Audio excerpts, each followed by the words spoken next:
This time, on episode 240 of Legends of S.H.I.E.L.D., we'll be discussing Avengers Infinity War and a little bit of news. I'm Carrie from the Just One More Fix podcast, a proud member of the Gunna Geek Network. Just like the show you're listening to now, the opinions expressed are those of each individual host. Check out all other podcasts at GunnaGeekNetwork.com and get ready because geekiness begins in 3, 2, 1. You have been granted clearance by Director Phil Coulson. Stand by for S.H.I.E.L.D. debriefing.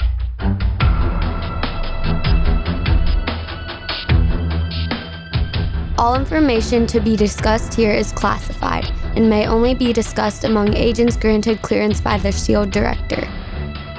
Now it's time for your much anticipated scheduled debriefing. I'm Director SP.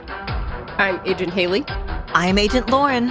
And I'm Consultant Michelle. Welcome to Legends of S.H.I.E.L.D. We're a Marvel Comic Universe fan show. The show is recorded on Sunday, April 29th, 2018, live from the Legends of S.H.I.E.L.D. bunker and studios and broadcast galactic-wide via www.geeks.live. Ladies, happy National Pet Parents Day. Yay! They didn't get me a card. Day for me, finally. Indeed. Legends of S.H.I.E.L.D. is a fan-based podcast on the ABC television show Marvel's Agents of S.H.I.E.L.D., Marvel's Defender series over on Netflix, Legion on FX, possibly The Gifted on Fox, the Marvel Cinematic Universe, like Avengers Infinity War, and the comic universe in general. Because we don't want to go. If you would like to talk to us about not wanting to go, you can visit our website, legendsofshield.com. You can call and leave us a voicemail at 844-THE-BUS-1. That's 844-843-2871. If you'd like to talk to us about how the ending of this movie destroyed you emotionally, you can find us on Facebook at Legends of S.H.I.E.L.D. Podcast. If you are going back to Twitter because you avoided Twitter all week because of spoilers, you can find us on Twitter at Legends of S.H.I.E.L.D. While you're on YouTube looking for happier ending fan videos, you can find us at youtube.com/GunnaGeek. Over on Amazon, we actually have a special skill for your home Amazon device, and you can tell that device to enable Legends of S.H.I.E.L.D. skill, and then listen to us talk about how we don't want to go. And remember, Legends of S.H.I.E.L.D. is a proud member of the GunnaGeek.com network. This will be your final warning. This is going to be a spoiler-filled episode on Avengers Infinity War, the 2018 blockbuster film from Marvel. So if you have not seen it yet and you do not want to be spoiled, please skip this episode, then go watch the movie, then come back to this episode and listen to us talk about it. Ladies, do you have anything final you want to say about spoilers? Here be spoilers, you have been warned. Indeed. So many spoilers. We are all going to be spoiling the hell out of this movie. Yeah, don't complain. Okay? You have because we're spoiling it. Been warned. And here we go.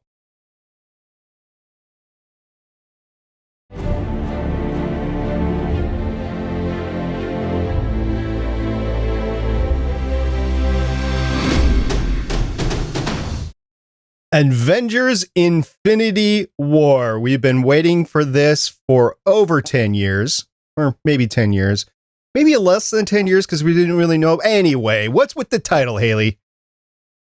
Well, there's the big battle at the end between Thanos and all of the Avengers. And who should save the day and defeat Thanos but our hero Buzz Lightyear to infinity and beyond? This is the story of his war and his triumphant victory. Oh, such a good movie, guys. Yeah, that happened. Yeah, that is classic. Haley, you just broke me. Michelle, what really happened? Because that's not what happened at all. Well, if you've been watching all of the Marvel movies, you've heard about Infinity Stones. And there's this dude named Thanos who wants all the Infinity Stones. And the Avengers are like, no, dude, we don't want you to have them. And so they go to war about it. And they really don't succeed in this one. Well, they do, and then time gets changed, and then they don't. Yeah. Yeah, the deck was stacked against them as soon as that time stone turned over. Okay, we're going to hold off on movie specifics for the moment. We're going to talk about the wonderful creative team behind this, and we're going to start with the production team behind it, and we're going to start all the way at the top with Mr. Kevin Feige. Haley, what do you got? So Kevin Feige, the godfather of Marvel's cinematic universe, has been a producer on all of them, the executive producer. He has 62 production credits, starting with X-Men in 2000. All 62 Marvel Comics-based products he has worked on, and he is still currently the man in charge at Marvel Studios. Upcoming projects include Ant-Man and the Wasp, Spider-Man Into the Spider-Verse, Captain Marvel, an untitled Avengers movie, an untitled Spider Homecoming sequel, and Guardians of the Galaxy Volume 3. That's very important to note. If you went into Avengers Infinity War and you did not know that this was basically part one of a multi-part story, yeah, it's more's coming, folks. As you saw at the end of the credits, we do have an untitled Avengers movie, which I believe the title will probably be released in a couple of weeks after the spoiler time has passed on this movie. So on an untitled Avengers movie next year, we do have Ant-Man and the Wasp later this year. Sony has the next Spider-Man Into the Spider-Verse movie later this year. And of course, Captain Marvel, as we've seen at the end. So it's very important to note. Also, by the way, it's important to note that Guardians of the Galaxy Volume 3 was announced. So Guardians of the Galaxy is still happening, just to let you know that. How? There aren't any Guardians left. I think that's the point that I'm trying to make here. I think we're going to get Don't panic. Exactly. Everyone panic, rioting in the streets. Mass hysteria. Yeah, exactly. Sylvester Stallone will be starring in the next one. He is in the Marvel Universe. Yeah. I know. I'm saying that's the new Guardians team. Were a lot of other producers too. Haley, you want to run down some of them?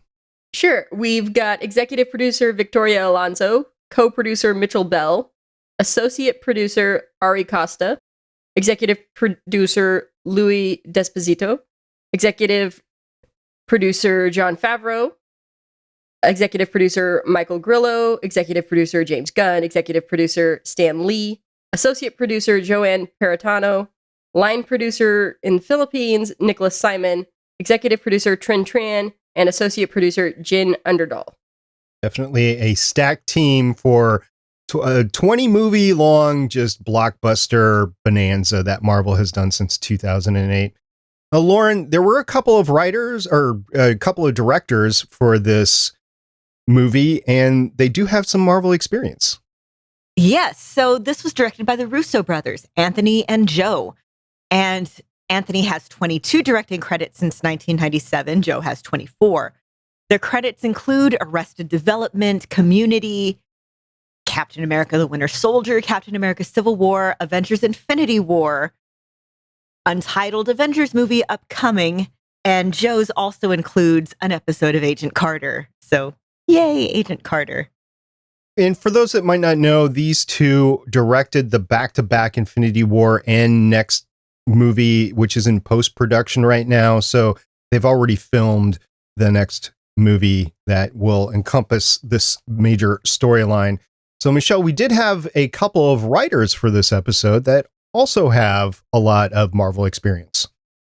Yes, our first writer is Christopher Markus, has 14 writing credits since 2004, including The Chronicles of Narnia, The Lion, the Witch, and the Wardrobe, The Chronicles of Narnia, Prince Caspian, The Chronicles of Narnia, The Voyage of the Dawn Treader, Captain America, The First Avenger, Thor, The Dark World, 17, Agent Carter, Captain America Civil War, Avengers Infinity War, and the untitled Avengers movie. So we're keeping the entire creative team between this episode or this movie and next movie. We're not going to get a Superman 1 and 2 kind of flip like we did back in the late 70s, early 90s. It's good to keep the creative team all together.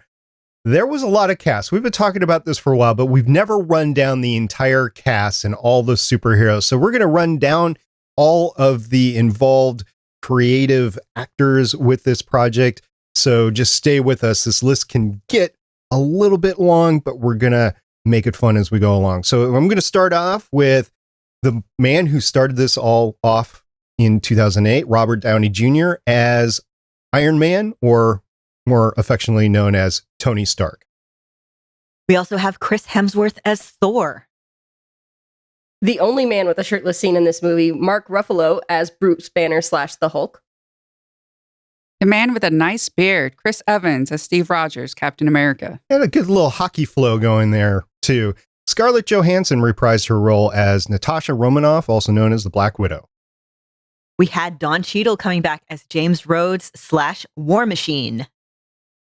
Benedict Cumberbatch using his fake name, Doctor Strange. Tom Holland as Peter Parker, Spider-Man. Chadwick Boseman, in his second major Marvel movie of the year, reprised his role as T'Challa as Black Panther. We had Zoe Saldana showing up and being awesome as Gamora. Karen Gillan coming to pieces as Nebula. Tom Hiddleston playing Loki.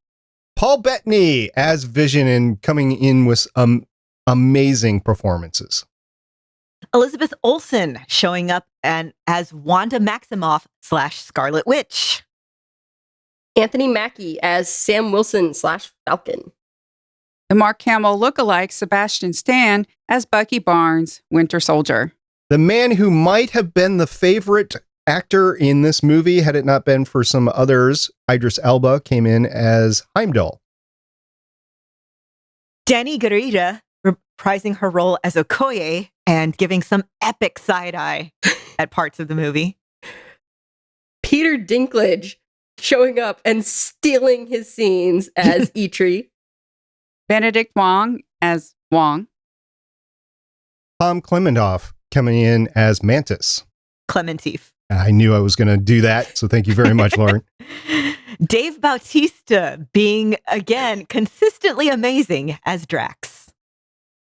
Vin Diesel as the voice of Teenage Groot. Bradley Cooper as the voice of Rocket, also known as Rabbit. Gwyneth Paltrow coming in as Pepper Potts. Benicio del Toro putting in an appearance as the Collector. Josh Brolin as Thanos. Why is he that late in the credits? Because it's a crazy cast. Also probably contracts, okay?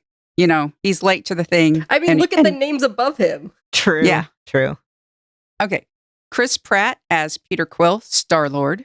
Sean Gunn reprising his role as the on-set Rocket. So no, he didn't actually make a facial appearance in this film.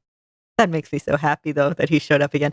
William Hurt showing up again to be a D-bag as the Secretary of State, Thaddeus Ross.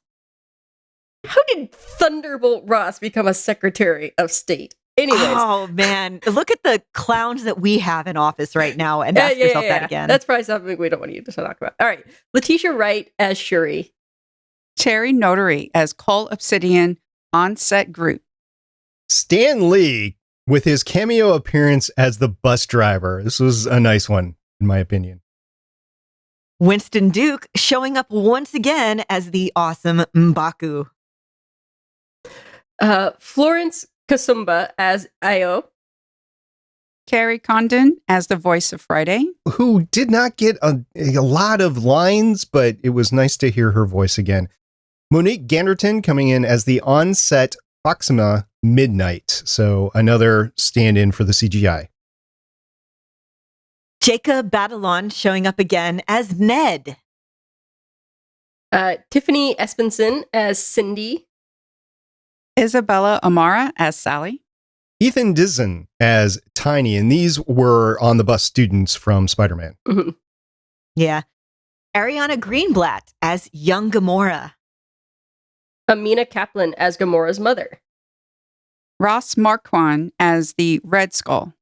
Stephen McFeely, one of the writers of this movie, as Secretary Ross's aide, and actually reprising his role as Secretary Ross's aide. So he's been in other movies as well. Samuel L. Jackson as Nick Fury. And Kobe Smulders as Maria Hill. Well, she was anyway. I was definitely squeeing when I heard her voice. Yeah, same. And we had to wait the entire movie to actually get it. And then what happened to her? It's like, oh, okay. Well, because like when you get to that scene, I almost thought we might see some of the agents of S.H.I.E.L.D. Yes. I really thought it might be Coulson Yeah. that they were calling. I was like, Coulson? I thought so too when Fury was doing whatever, but it wasn't. I have thoughts on that. So we'll save that. We'll shelve it for later because we actually have more important things to talk about.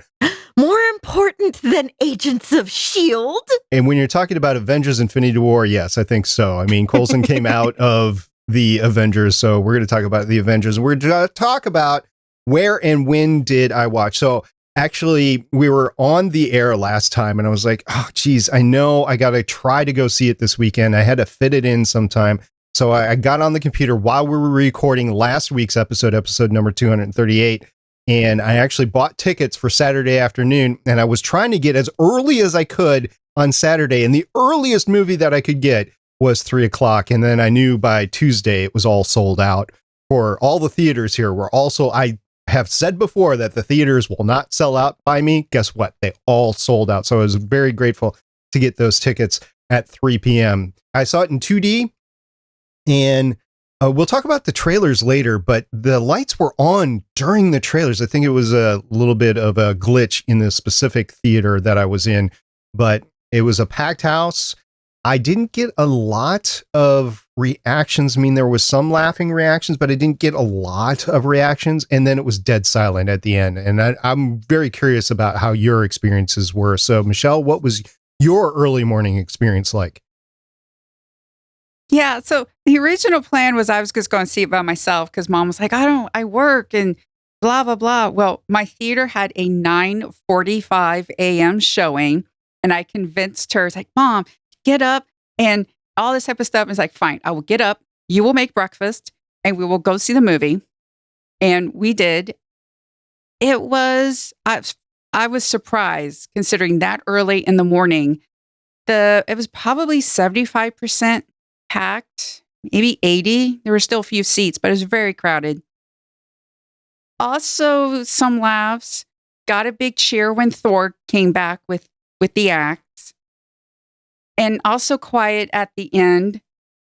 There were a few odd looks at me when I saw the stinger at the end, because I actually raised my arms up and then put them on my head, going, oh my God, Captain Marvel. And the people around me looked at me weird, and I didn't care. And very quiet at the end. A lot of people just getting up and going, which is weird. Like, not even like waiting to see if there's that one stinger, like, you know how sometimes they do the early one. Like, a lot of people were just like gone.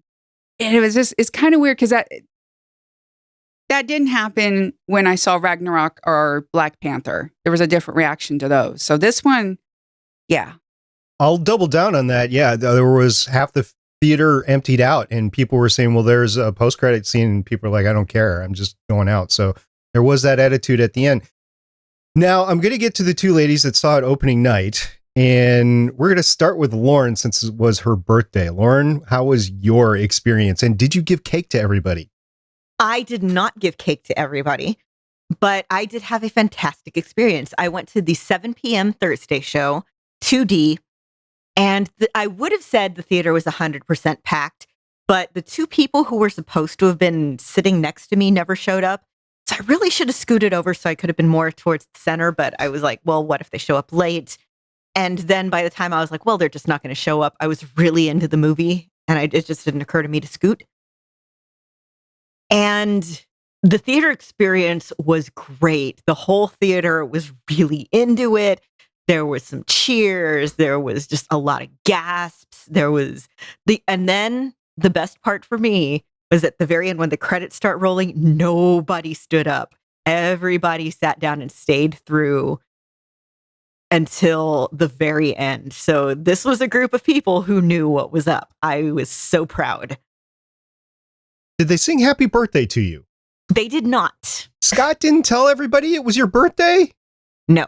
Oh, husband fail there. No, I was fine with that. Okay. So Haley, what was your experience like?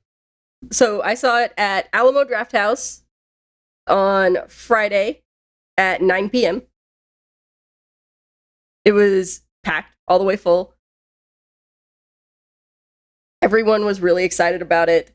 A lot of laughing, a lot of gasps and sighs, and everyone was really into it. And then at the end, when the credits started, they turned the lights on, and somebody that worked at the theater from the doorway said, "There's only one after credits scene, and it's at the very end of the credits."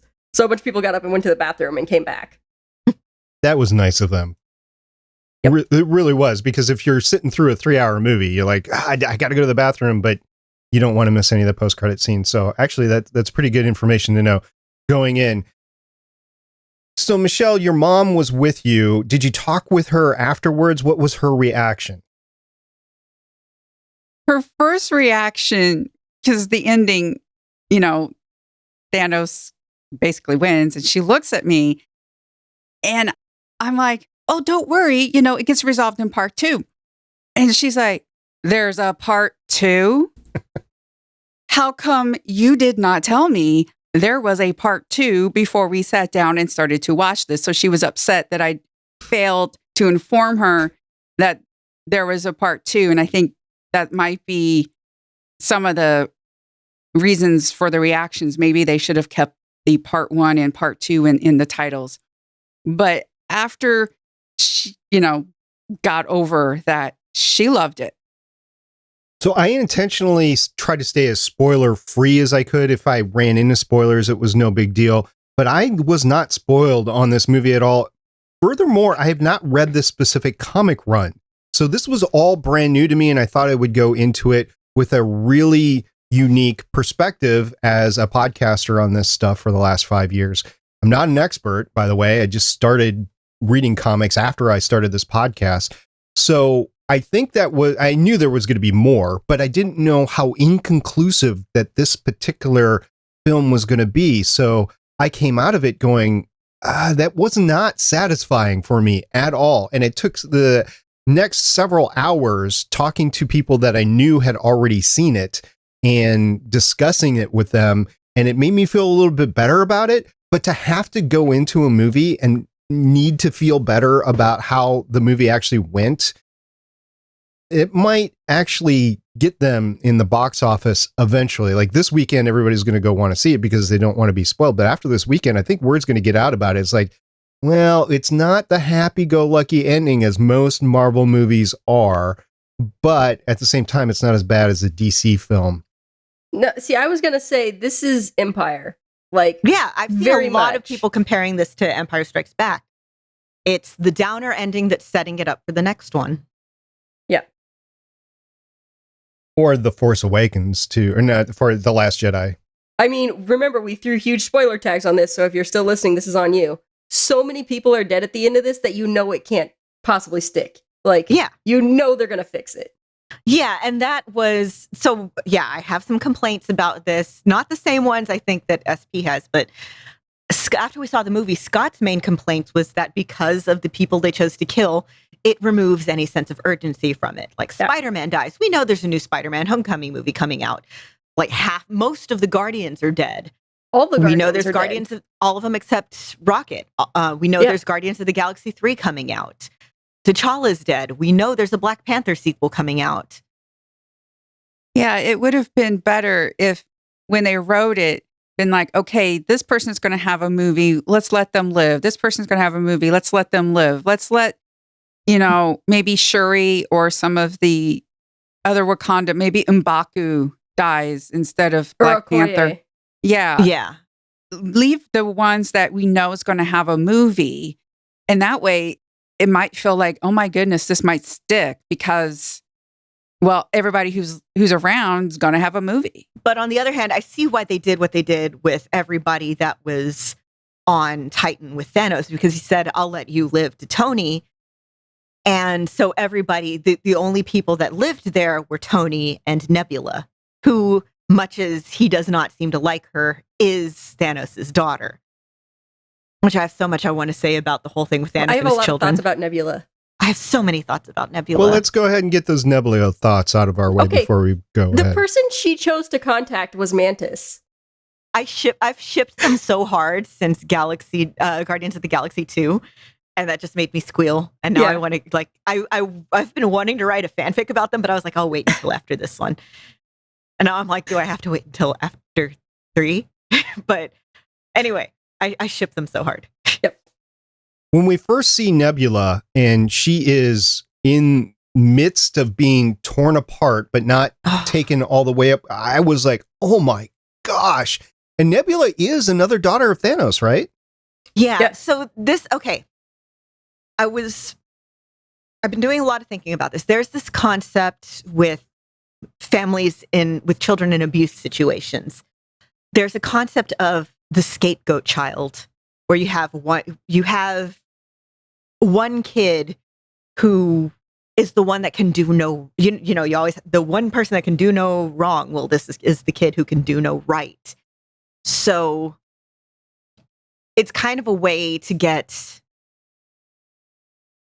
the kids to be complicit in torturing one of their siblings. There's so many cases of child abuse where this is sort of the case. The parent will pick one child and torture them sometimes to death. And it's always heartbreaking. And I've read so many cases about this. And it's one reason that I could never go into many, many fields, because this is, again, it's not an uncommon thing. And Nebula seems to be the scapegoat child in this messed up family. Because, again, you see, we got the story in Guardians 2 about how, as a way of kind of making Gamora stronger, Thanos would pit Gamora and Nebula against each other. And every time Nebula would lose, he'd remove another one of her body parts. Upgrade her. And in reality, it's just torturing her. And we see Thanos here saying, everything I did was to make you stronger. And it's his own twisted form of love. And here we see, he thinks he does love in his own way. He loves Gamora. But it's like a child abuser's love. It's wrong. It's horrible. Wow, that was an amazing scene in itself. The whole Gamora soul for soul thing on what was the name of that planet again? I'm blanking out. It started with a V. Yeah, I don't remember the name of the Vormir. Vormir. Yep. So they were on that planet and they meet the Red Skull, okay. I knew we were going to meet up again. We were going to meet up with him again at some point, because remember Captain America, the Tesseract throws him out. We're like, well, he's not dead. It's the cosmic cube. It kicked him up somewhere in the cosmos. And again, discussion I was having with Scott. Okay, the Red Skull is now the guardian of the soul thing. And I'm like, wait, Red Skull is being tortured.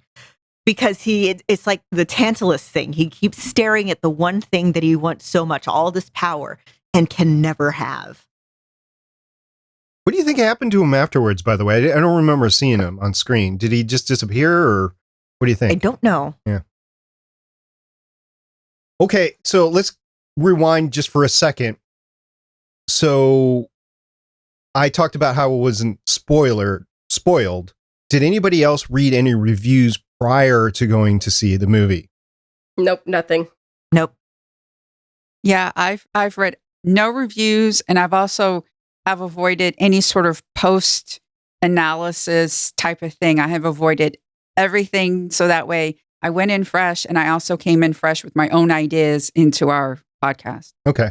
So I have not even seen any other podcasts. There are other podcasts on our network, on the GonnaGeek.com network, that have talked about this. The Intellectuals, for example, they released a episode a couple of days ago. I've not listened to any of that, but I intend on checking them out tomorrow while I'm at work.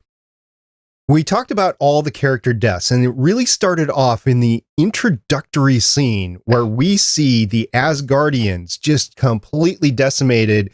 And more importantly, we see the deaths of two dear characters. And that's how they chose to start off the movie. It was disheartening. Lauren, who did they decide to kill off? they killed Heimdall, and then Loki. Okay. Before the movie came out, everybody saw the trailer and saw, Loki holding out the Tesseract. And everybody's like, is Loki going to be bad guy? Is Loki going to be handing this to Thanos? And no, that's not it at all. It's Loki trying to save Thor's life. It's Loki deciding, hey, if I'm going to die, at least I'll try to take Thanos with me. That's not the case. Thanos picked up on, because again, Loki tries to sort of backhandedly brag about trying to kill Thanos with this whole I'll serve you until death thing. So Thanos picks up on it because Thanos isn't an idiot and ends up choking Loki out and killing him. And Thor is just there watching because they've, like, Ebony Maw kind of used his weird space magic to freeze him in place with metal plates. So he watches his brother, who he just made up with, die after telling him, you really are the worst. So Thor, very guilty. Asgardians, like, he said he killed half my people, but then the ship blew up, so I think they're all dead at this point. Unless there was some escape pods, yeah, I'm thinking. Yeah. But yeah, that's kind of his thing, is that he only kills half. So I would assume somebody escaped to somewhere. Yeah. Also, we still have not heard or seen anything about Lady Sif. Or Valkyrie. Yeah. But, like, Sif didn't even get mentioned in the last Thor movie about what's up with her. This, by the way, was one of the big things that bugged me about this movie, because we took this character development and the story development, everything we just got from Thor Ragnarok, make sure that some remnant of Asgard survives, and then immediately throw it out the window here. And I know it's probably all going to get undone in the next one, in Infinity War 2 or whatever it's called. But we were told that there were going to be major changes within the Marvel Cinematic Universe after this movie, and I didn't know if they were being serious or not. So you don't know going into this scene at this point in time what is actually going to stick and what's not. So then you see Loki go and you go, oh, wow, I didn't know that Tom Hiddleston was going to not be part of the universe anymore. I figured they were going to kill off Loki in this one. I just didn't know it would be that soon. Right. But yeah, Heimdall uses the last of his energy to kick Bruce Banner, the Hulk, who fights... What was that guy's name? Big dude? One with the axe or the Sith or whatever. I don't know any other names. I just thought they all looked like D&D characters. Hold on. Okay. Corvus Glaive, I think. Okay. Okay, it was Cull Obsidian that pinned him. Ebony Maw. Sorry, that was Ebony Maw that he fights.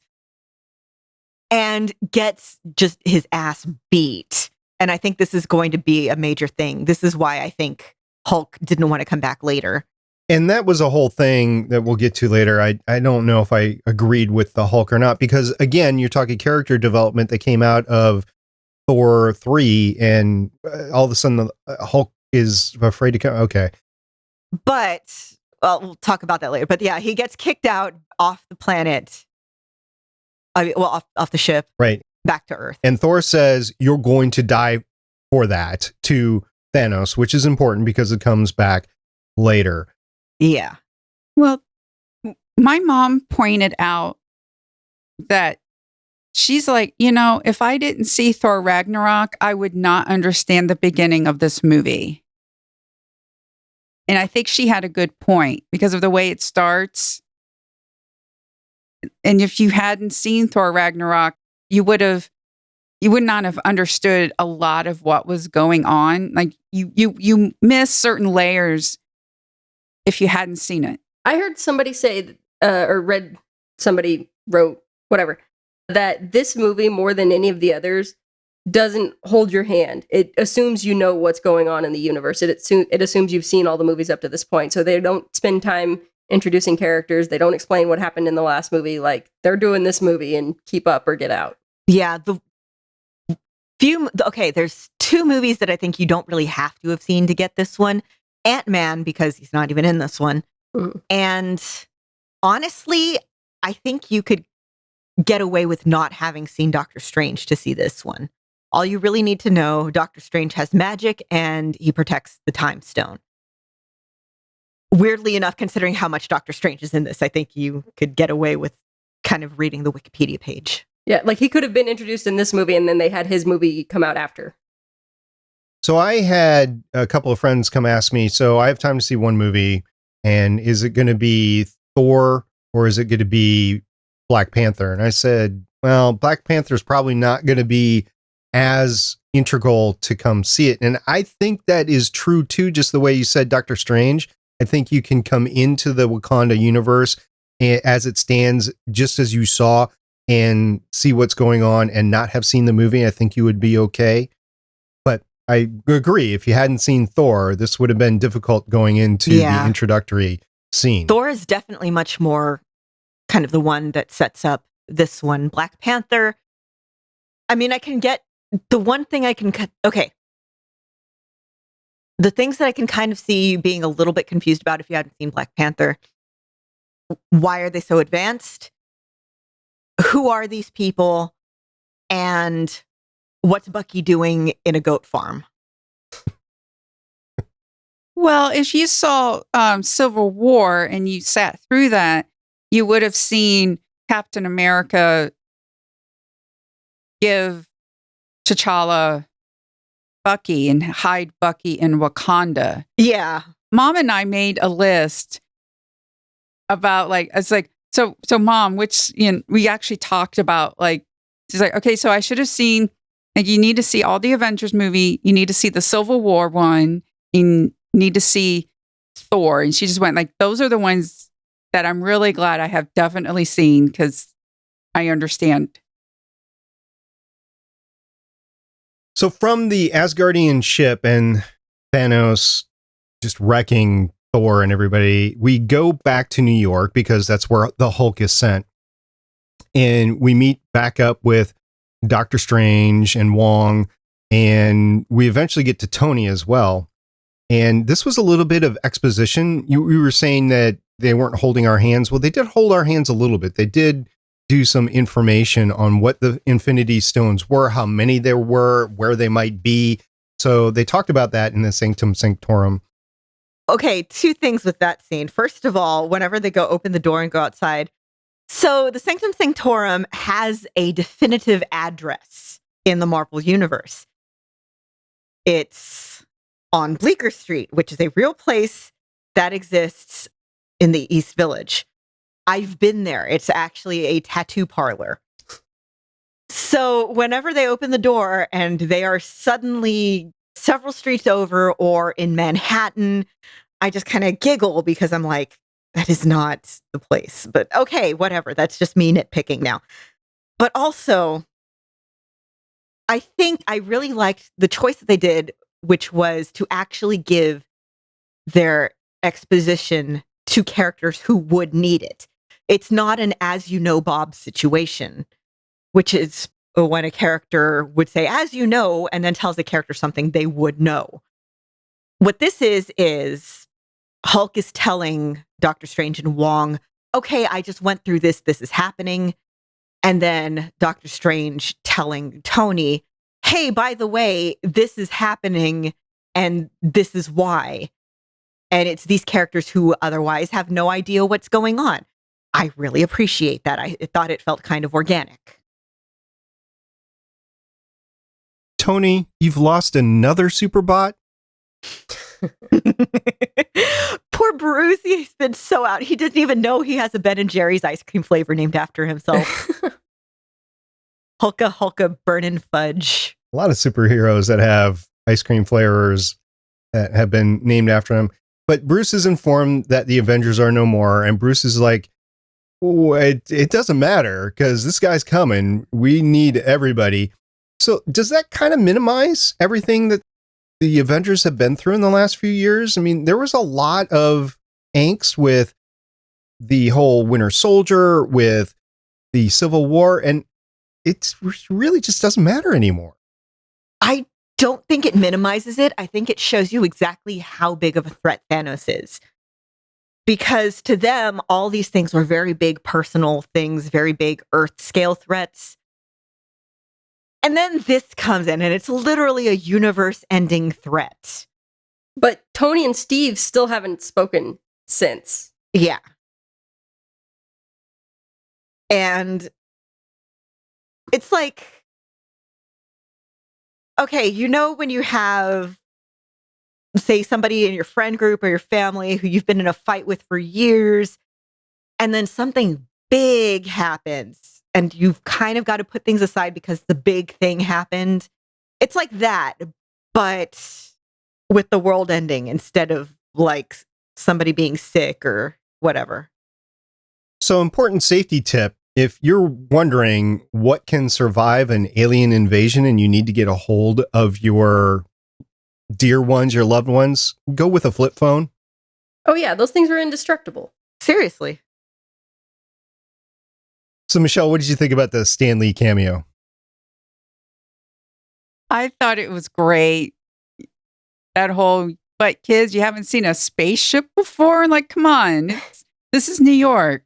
It's like Tuesday. It did make me a little sad to see him, though, like with all the things we've heard lately. Yeah. Poor Stanley. Yeah, Stan, these were all filmed, like he filmed, I forget what it was, like 9 or 12 cameos or whatever. And this was a year and a half ago or something like that. So these are all batched and he wasn't on set for this or anything. So yeah, just keep that in mind. Or at least I think so. If somebody has information to prove me wrong, definitely. Haley, what do you think of Spider-Man's new suit? I definitely gasped audibly in the theater when that came out. It was pretty exciting. What was your favorite part about the suit? That Peter was so excited about it. It's got new car smell. And a bunch of new tech. Every time he uncovers something about it, like the extra arms and stuff. Oh, it was very good. I just kind of thought about shooting a web and it happened. This suit's really intuitive. Really your fault that I'm here. And jumping ahead a little bit.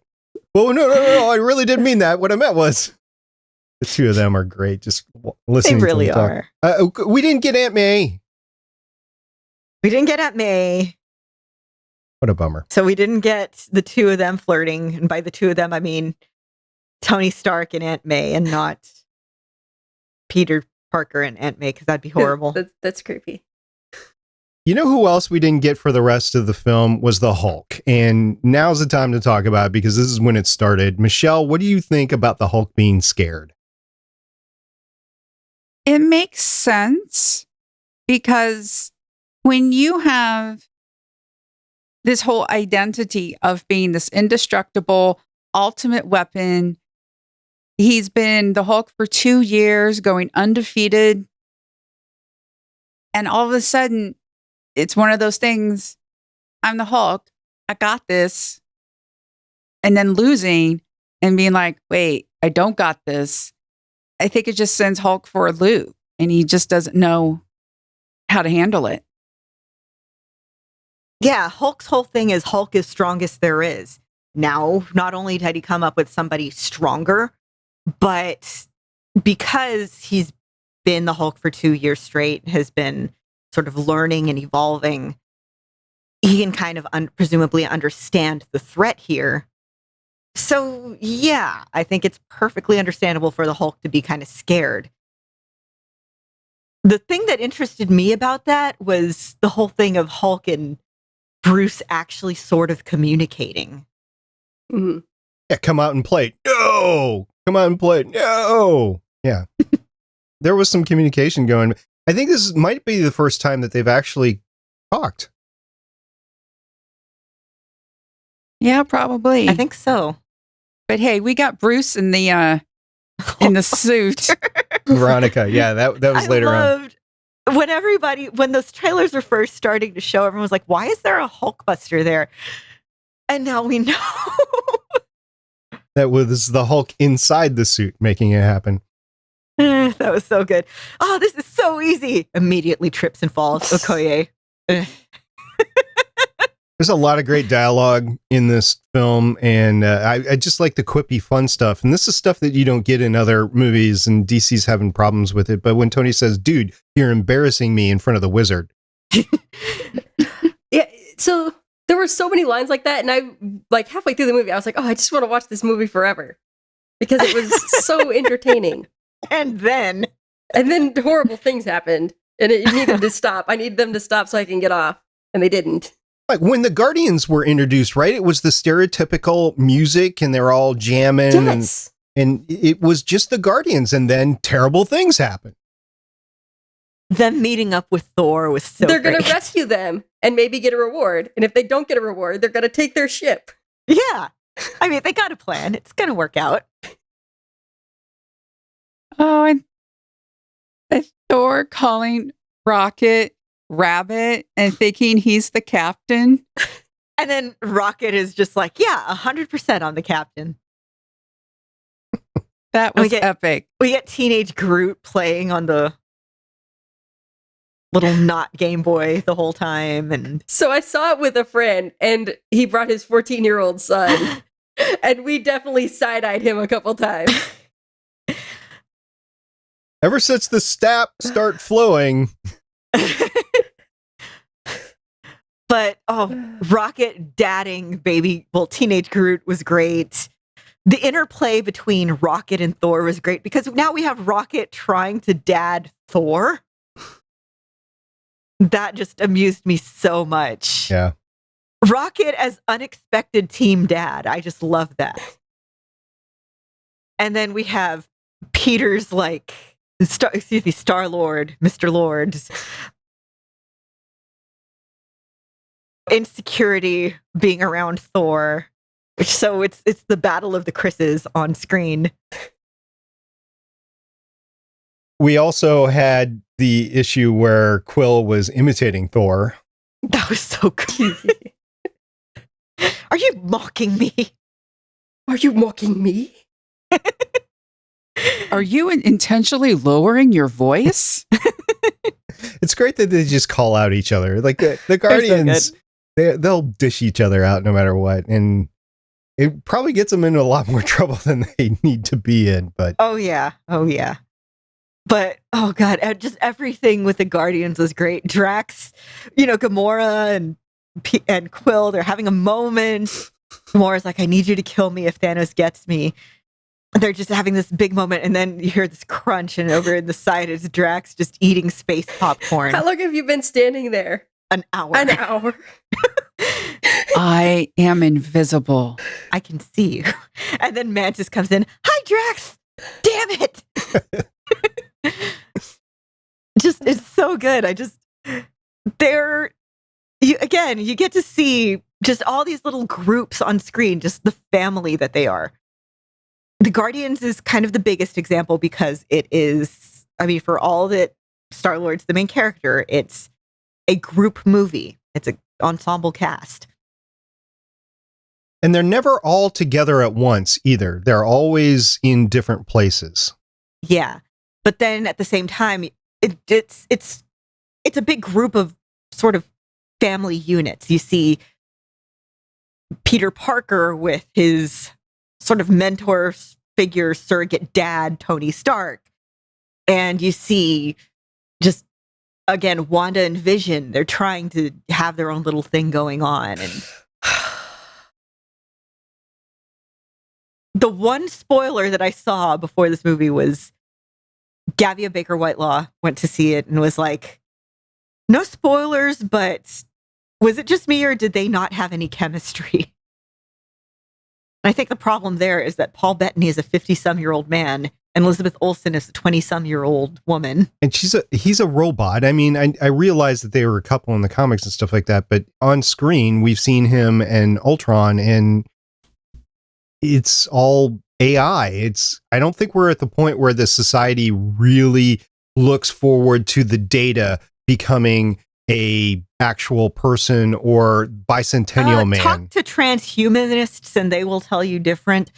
My problem is that he is double her age, and I am so sick of age gap relationships like that on media because it's never done the opposite way. You never have a 20-year-old boy with a 60-year-old woman.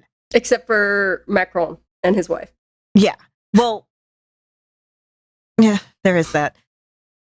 But in movies, you're never going to have Timothée Chalamet with Helen Mirren. I've seen it done once, and it was like 40 and 25. It wasn't even as dramatic an age difference as you see when it's the other way. There's been so many like graphs and stuff of, age gaps between leading men and their love interests over, since the like 80s, and it's the gap just gets wider. You have the leading, it's the, I get older, they stay the same age thing from Dazed and Confused, but no, that is literally what's happening. And that just bugs me so much. Because I think Paul Bettany does actually have a daughter who's around her age from like his first marriage. Oh, I know he had younger kids, but I didn't know he had an older one. So we did have the Vision and Wanda fight with the Thanos's children. And the way this whole movie began with the Asgardians, honestly, I thought they were toast right then and there. But Michelle, what happens? Well, they get backup. And that was great. When Black Widow comes in, my mom likes Black Widow. She was like, yeah. And then I loved how they did like the shadows, and then out from the shadows comes Steve Rogers, and then you get the Falcon and everything. That was great. It was great seeing those three fighting and being there for Vision and Wanda. And they were on two different sides, right? Of the Civil War. Vision was on the other side. Mm-hmm. So Wanda was with Captain America? Yeah, because she was kind of what started the Sokovia Accords. Yeah. Okay. So you have these two getting together off grid, so to speak, and because they are part of two different things. But then you have the Black Widow, Falcon, and Captain America coming in, and it really was the hero save the day moment, because I thought that Vision was going to buy it right there, and it didn't happen. We did get a flashback though to Gamora's youth, and this kind of ran a little bit. It wasn't just this flashback there, but you got a little bit of the Gamora's background and where she was when she was taken by Thanos and what happened, which was just horrible. But it set the tone for what Thanos wanted to do all along. Because in Thanos' mind, he's his own hero, right? He's not a villain. He's actually saving the universe because he believes that too many resources are being utilized by too many people. And what he does is he goes to Gamora's planet, basically kills half the people, and hey, everything's fine after that. But he takes Gamora from Gamora's mom. Presumably Gamora's mom dies. We don't actually see that. Yeah, she was on that side. Yeah, we'll just assume that. I didn't see her there, but we'll assume that. And then she starts interfacing with what is going to be her stepdad, which is really, or captor, who is probably more appropriate from there. But we saw that.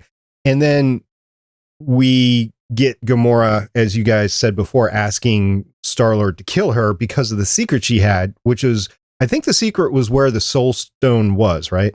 Yeah. Mhm. Yes. Yeah. Okay, so back to the Guardians. By the way, the whole thing with Thanos's motivations. So in the comics, and this was sort of hinted at the end of the very first Avengers movie, Thanos' motivation is that he's trying to kill all these people as a way to court Mistress Death, who is the personification of death in the Marvel Universe. And it keeps not working. He keeps getting, I guess, friend-zoned by death or whatever. And that's how the Infinity Gauntlet arc starts out in the comics. And by the way, this movie kind of follows the Infinity Gauntlet arc way more closely than the actual Infinity War comics, which is all about Adam Warlock. And anyway, but with this, I thought it gave him a lot more realistic motivations, which is kind of a neo-Malthusian, we have to keep the population in control so we don't burn out our resources thing. Malthusianism is, by the way, there's a clergyman named Thomas Malthus back in like the 1700s who was like, yeah, we have a moral obligation to keep the population under control because population growth is exponential and food growth is linear, which, by the way, isn't really the case. But anyway, so Thanos thinks he's doing something for the greater good. He's like, hey, why don't we just kill half of everybody at random? And everyone's like, that is so terrible. And so we get this kind of he thinks of himself as kind of an anti-hero. We get the sort of, okay, cool motivation, still murder motivation. And I think it makes for a much more compelling villain than I want to frack death thing going on in the comics. Yeah, I agree that we don't get the love struck Thanos. Yeah, I was almost afraid of that. But I agree. Him having that worldview of taking natural selection into your own hands and basically becoming a god. And he was careful that it wasn't specific. He said it was indiscriminate. Young, old, rich, poor, didn't matter. Yep. Just wanted to take half. Yeah, again, he's like, see, I'm being perfectly fair. And everyone's like, cool motive, still murder. Indeed. Just like he murdered. Do you guys think that the entirety of Nowhere was killed, or do you think some people got away there as well? Same as the Asgardian ship. What do you think? I've actually been really curious about that because we find out that when they're scanning, there's no life except for that one particular quadrant. And everything is on fire once, the reality of the situation gets uncovered. My thought was that Nowhere is kind of a dock, so maybe the survivors fled. Yeah, either the survivors fled or Thanos is like, well, this isn't really a planet. It doesn't count. And they made me really angry. Yeah, maybe. It's sort of the same thing with, again, bringing this ahead a little bit, but the dwarves,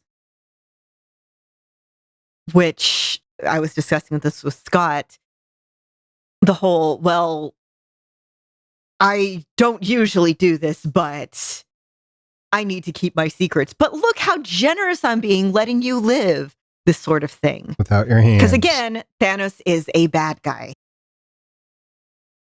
So Star-Lord keeps on saying to the people, because he's making the plan as they're going to, in this imaginary standoff with the Collector and Thanos, I told you to go right, because he's telling them to go right, and they don't. And he blames that as to what has occurred here.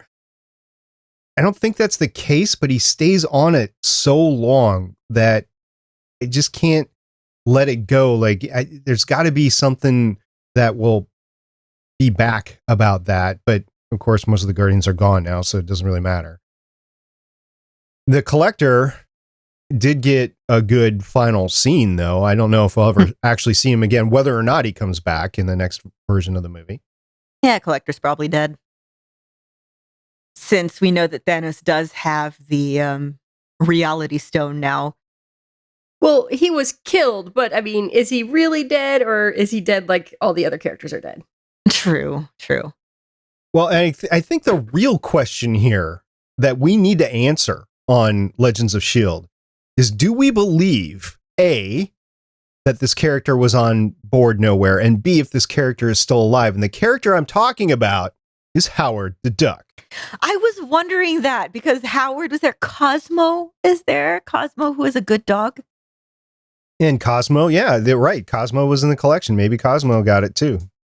So speaking of the collection, and Kent in chat just brought this up, so the whole time I'm watching, I'm thinking, okay, is there going to be a Community reference? Because the Russos every time have been bringing in an actor from Community because they previously directed episodes of Community. I didn't see anyone from Community, but there's an Arrested Development reference here. At first, I thought this was a Kree, but no, it is Blue Tobias Funke in one of the little collector tubes. He just blew himself. That was funny. Yeah. And there's been screenshots you can look, and yes, it is in fact him in the little blue shorts with the mustache. So the big news to take away from Nowhere is Gamora is taken. She doesn't get to see the rest of the Guardians or any of the Avengers after that. It is just her and Thanos from there on in. She does see Nebula, I guess, but... Two things about that scene, by the way. First off, that whole scene where she finally convinces Peter to shoot her and then bubbles come out. That was heartbreaking.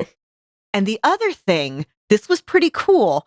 So when Mantis and Drax try to run out and Mantis gets kind of unraveled and Drax gets turned into cubes, that's actually straight out of the comics, except it was different characters that happened to.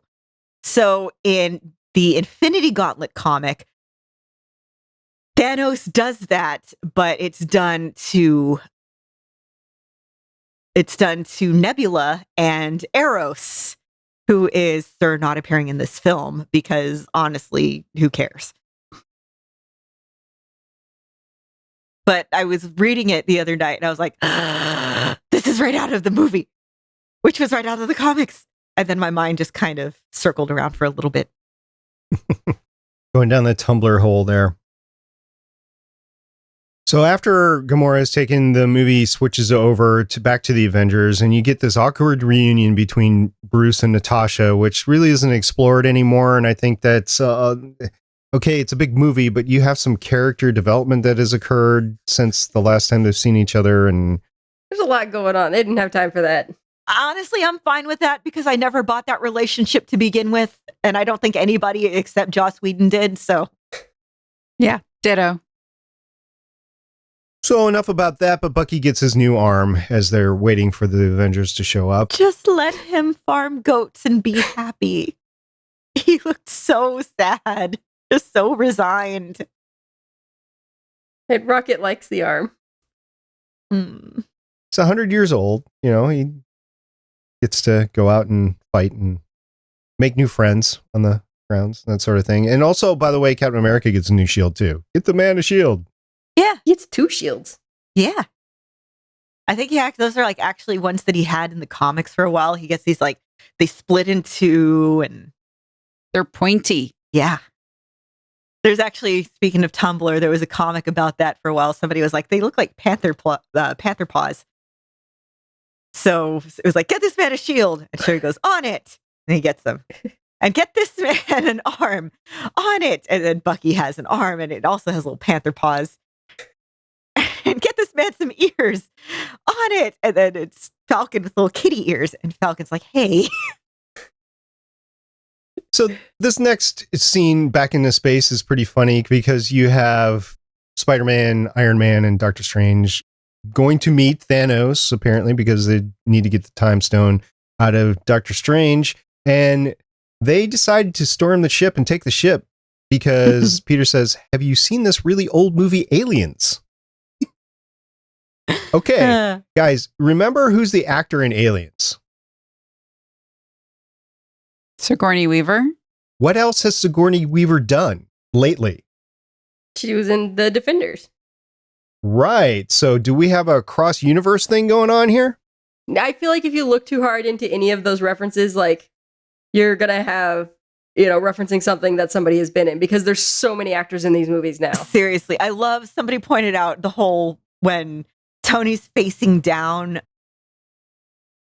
what's his face, the alien, he tells him, shut up, Squidward.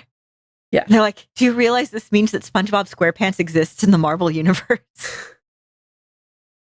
Yay. There's just so much stuff that if it gets referenced, you realize, oh my God, this exists in the Marvel Universe. And then your brain kind of has to run around and accept the ramifications of that because that means these actors exist in the Marvel Universe unless somebody else is voicing that or acting that same character. So what if Sigourney Weaver wasn't Ripley in the Marvel Universe versions of Aliens? Like, it's a completely different dimension where somebody else was Ripley. Who else would you have cast as Ripley? Ellen Ripley. Linda Hamilton. She would have been a megastar then at the heart of 2 huge franchises at the time. Also, I'm still disappointed there was not a Sherlock reference while Benedict Cumberbatch and I keep wanting to say Tony Stark, but his name is Robert Downey Jr. We're facing off against each other. He might be I legally know. changing his name to Tony Stark. I don't know. Also, I loved that every time they're facing off against each other and they're all in each other's faces. You get to see like the facial hair lines. Well, no, I was just thinking, that means that they had to put Robert Downey Jr. on an apple cart because he's like average height for a guy. He's like 5'7" or 5'8", something like that. And Benedict Cumberbatch is 6 foot something. Could have done the same thing that Tom Cruise does and wear, Lifts. leg extensions. He Lifts, does. yeah. I have seen pictures where it's Tony Stark wearing high heels and looking just sassy as hell. That's pretty okay great. because he saves Doctor Strange's professional courtesy. This is out of the comics, what I've read recently anyway. There's professional courtesy between the two of them. Awesome facial hair bros.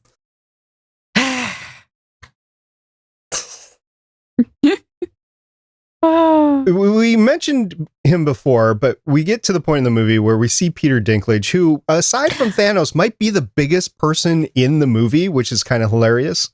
So I figured once they got to Nidavellir that, okay, the dwarves are going to be huge because he can't not do it. So they get there, and I completely forgot that Peter Dinklage was going to be in this movie. Everyone was did thinking I. he was going to be Pip the Troll because Pip has a pretty big part in the Infinity Gauntlet arc. But no, we get him as A-Tree, which was great. He gets some great lines, and okay, this was another thing that bugged me. The whole thing, Thor finding out he's not the god of hammers, and he's immediately like, I need a weapon. And Scott pointed out that, yeah, the weapon doesn't work, so it's an inversion of that, but still it bugged me. So he does get the axe, like the one that he has as, the unworthy Thor and in Thor, God of Thunder and everything, which in the comic is called Yarnbjorn. I was gonna say, wasn't Stormbringer? Yeah, Beta Ray Stormbringer Bill's? is Beta Ray Bill's weapon, which is a hammer. And Yarnbjorn, which by the way means Iron Bear in Old Norwegian, like it's an axe and it looks cool as hell. And it's in Thor, God of Thunder. And it's just cool as hell. And I was like, I freaked out when first he got the axe and then when they mentioned Stormbreaker.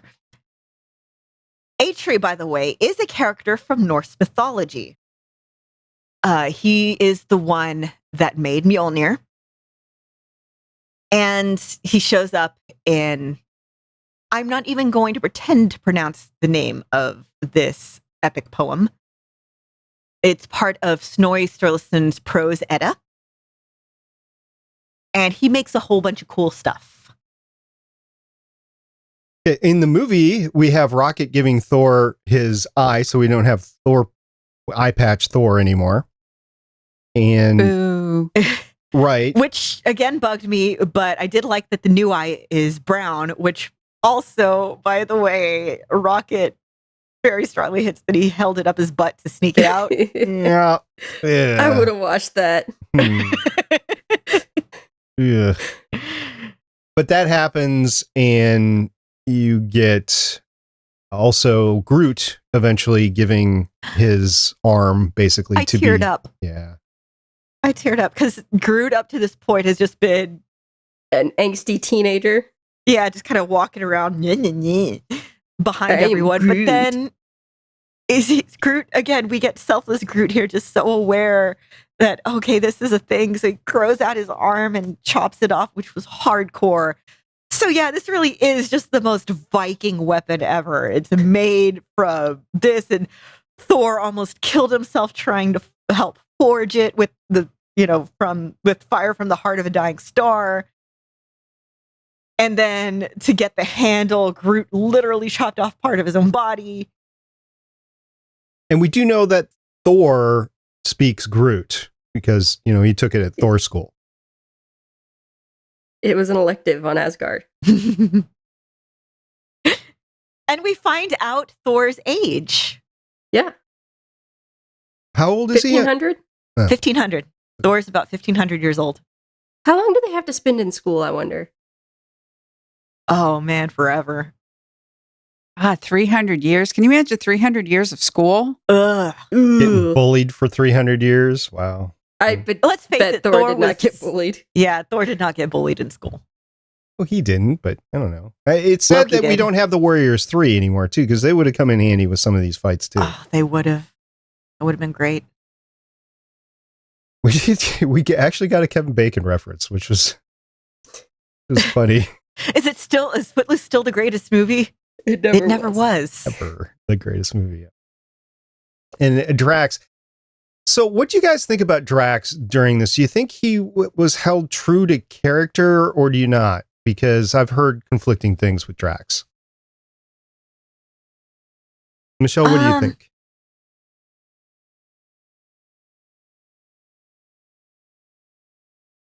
So we'll shelve that one for a little bit, but we do have Drax saying, "I'll do you one better. Why is Gamora?" Like, it made no sense whatsoever. No, but he's trying. He wants to be involved. Yeah. He's doing the best he can. He is. He really is. And about this time when you have the Guardians meet up with Peter and Tony, of course, there's that little group fight because you can't have groups of superheroes meet each other and not fight. It's the superhero beatdown. Yeah.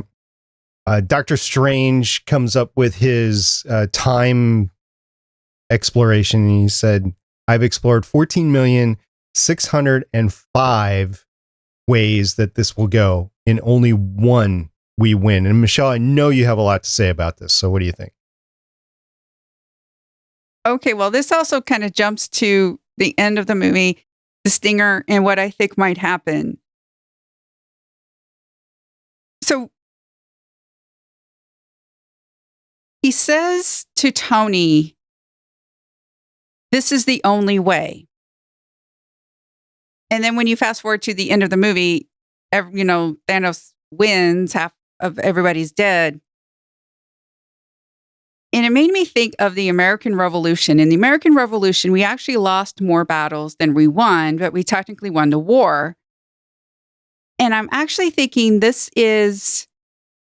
we need to lose this battle in order to win the war, because Doctor Strange knows that we do not have every single weapon that we need. Because the post-credit scene, Nick Fury calls Captain Marvel. And he won't call Captain Marvel unless they lose. Be interesting to see what Captain Marvel's role is going to be in Avengers 4. Her movie comes out right before Avengers 4. Her movie is supposed to come out in March. Avengers 4 comes out in May.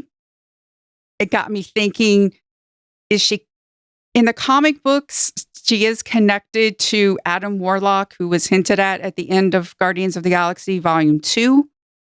Is she going to bring him? Is she just going to be a really big, badass, and she can handle the gauntlet? Is she going to... It'd be interesting to see what happens, especially with the Soul Stone, because I think they're going with the version of it being alive, because it's actually the most dangerous stone, because it's actually leeches your life. And are they going to pull Gamora out and stick Thanos in? And it's just, I think Doctor Strange is like, we do not have everything that we need, and we need to lose in order to win. The whole Adam Warlock thing is really interesting too, because in Infinity Gauntlet and Infinity War, Adam Warlock is a huge part of the story. In fact, he's the one who gets the Infinity Gauntlet out of there. So in Infinity Gauntlet, Nebula is the one who gets the gauntlet away from Thanos. Nebula in the comics is Thanos' granddaughter, and he spends most of the run torturing her. Again, sounds kind of familiar. So she ends up getting the gauntlet away from him and snaps everybody back into existence.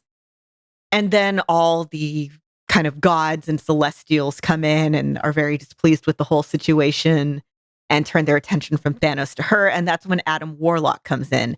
and grabs the gauntlet and is like, hey, I'm taking this, and kind of zoops back to like a different plane. And then Infinity War is a whole thing in the comics of he has this evil side called Magus, and it's a whole thing. And anyway, so yeah, will we be getting, we know we're going to get Adam Warlock at some point. Will it be in Guardians of the Galaxy 3 or Captain Marvel? Will it, I don't know. Will that even be involved in this storyline? I don't know. I know it's really weird because for those of you who don't have a comic book background, there are so many Infinity stories about with the stones and the gauntlet and getting the gauntlet, destroying the gauntlet, and getting it back again. There's a lot, and it seems like they're picking and choosing. What's interesting is that there's no Galactus or Silver Surfer, and those two are vital to some of these storylines. And without them, because they belong to Fox, it's going to be interesting to see how the writers, the Russo brothers, resolve this in Avengers 4. Yeah, because the Infinity Gauntlet, the whole thing is it's a cosmic level threat. So they tend to bring in the cosmic level characters to help contain it. But with the arsenal of characters that you have, the writers have to write their way around it in a way that makes sense. I'm really curious to see what the solution here is.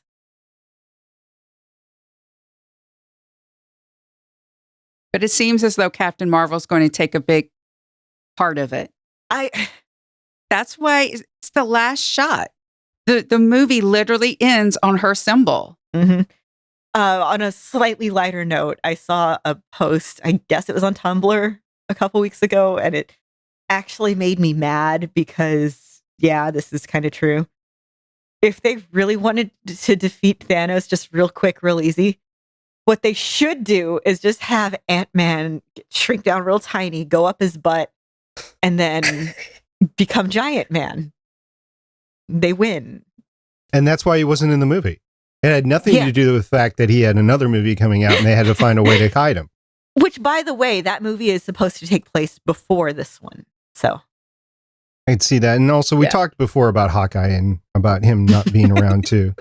They are both sirs not appearing in this film. Which sucks. I mean, everybody else is in there, but not them. So it's like, why not me? There was the huge battle. There was two simultaneous battles at the end going on. There was the huge battle in Wakanda, and then there was the battle on Titan, which is Thanos' home world. And you had simultaneously, I guess, a third kind of battle, I guess, is, I don't know. It's the forging of the axe is the third thing going on. And they did a good job of cycling between the three, but eventually Thor makes the axe and then he comes back to Earth and he starts just leveling the playing field, as does Wanda. She gets down there and she's amazing too, but then that leaves Vision vulnerable and the Thanos's children. What do you call his army? Well, those ones were his children. Right. Well, so the children come and they start to... they're also known as the Black Order. Okay. But so the Black Order, children, whatever, they come after Vision. But Thor is just bringing all the lightning power and everything. And we had, at Born to Eat Bacon, he messaged me after I tweeted that I had seen the movie. And he goes, I got a beef to pick with you. I was like, okay, or with the movie. And since you've seen it, maybe you can help me out. Like, what do you got?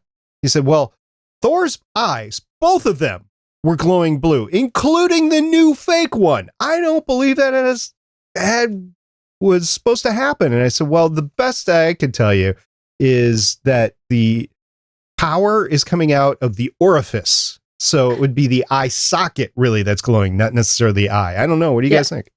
that's kind of what I thought, that it's coming out through the eye socket. Which in that case, I mean, it should really be coming out of his ear holes and his nostrils and his mouth and his urethra and his butthole. But I mean, just anywhere there's an opening. It looks cool. Yeah, I gotta look cool. Yeah, it's the rule of cool instead of the really should be leaking out of any opening. Wanda ends up killing Vision. And of course, that was taken back because Thanos comes on, but she does kill Vision. And That was heartbreaking. he asks for it, and he says, "You could never hurt me. I just feel you." And that's coming from Vision. I have nothing to add. That was terrible. That was so sad. And we had to watch him die twice. Yeah, because like she kills him for nothing. She had to live with that, the pain of killing somebody that she's been falling in love with. And then not only does she have to live with that pain, but he gets brought back and then she has to watch him be murdered. Because the whole thing is, hey, remember when they got the Mind Stone from Loki's staff and created Vision with him in Age of Ultron, and that's like the only thing that we pretend happened in Age of Ultron that carries over. So Thanos is like, "Hey, I want this stone," and they're like, "Well, let's separate the stone from Vision so we can keep Vision but destroy the stone." And they don't have the time, and oh god, everything's horrible. And we just see Vision die, and then we watch him get murdered, and oh, that was bad. And they were trying to save his life all along, right? They were trying to separate the stone and try to keep him alive. So, and okay, this annoyed me. They asked Shuri how much time she needs, and she says as much as you can give me. That is not helpful information. Like, do you need an hour, a day, a month? Like, ballpark it, kid. You're a scientist. You know what time estimates are.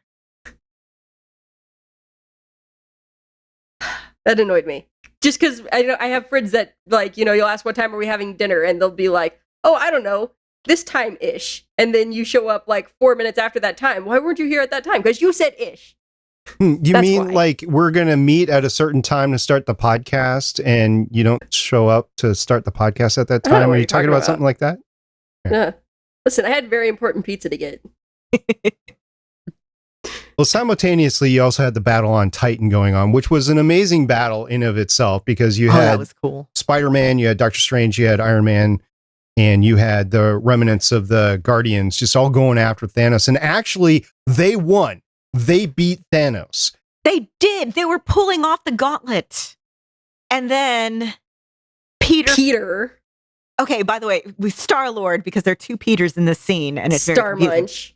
Yeah, Star Munch finds out that Gamora's dead and does quite understandably flip out. But dude, you can flip out after the gauntlet is away from him. Like, just 2 more minutes. We needed 2 more minutes. Not even not that. Even 2 more minutes. Yeah. Because Peter, the Spider-Man Peter, got it off on his own after Iron Man was diverting himself to try to stop Star-Lord, which didn't work. So yeah, we can blame Star-Lord for the fact that this all happened. And again, it is a perfectly understandable reaction. I mean, he just found out his girlfriend was murdered. But bigger picture here. I mean, he's actually held one of these stones in his hand. He knows how much of an issue that they actually are. Oh, but we never talked about Xandar is completely gone.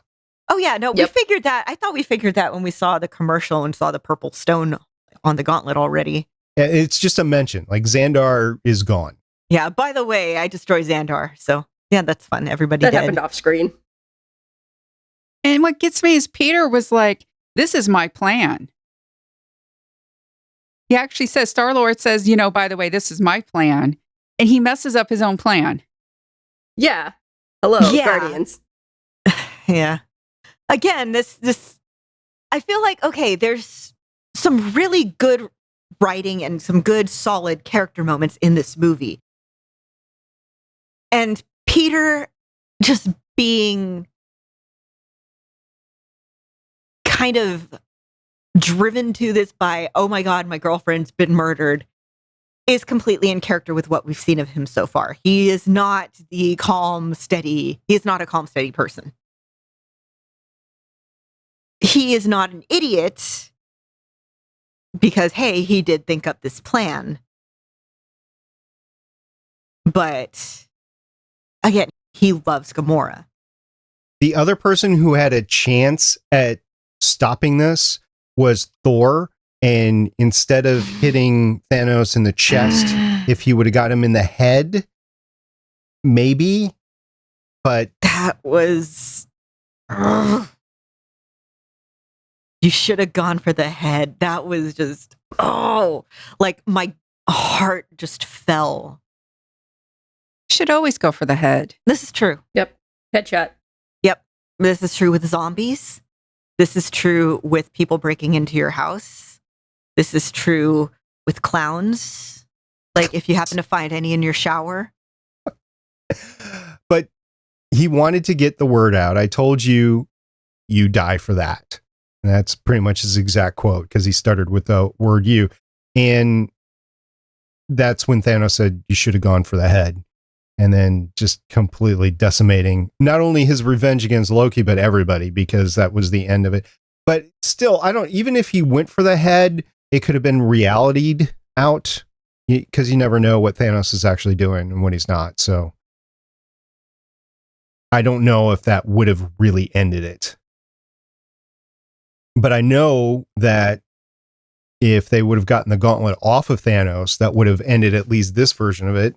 Thanos could have come back later and gotten the gauntlet and the stones again sometime in the future, but at least that would have ended it now. And then we wouldn't have had a second movie, and then Marvel would have been scurrying around for what they're going to do next year.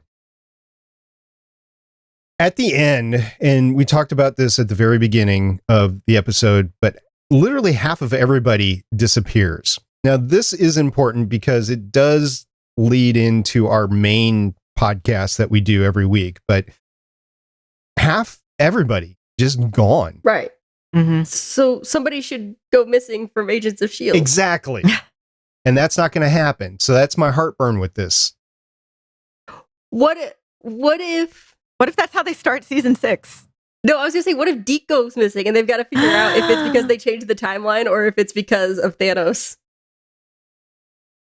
That would be interesting. But the only one out of all of them, that would be a little statistically...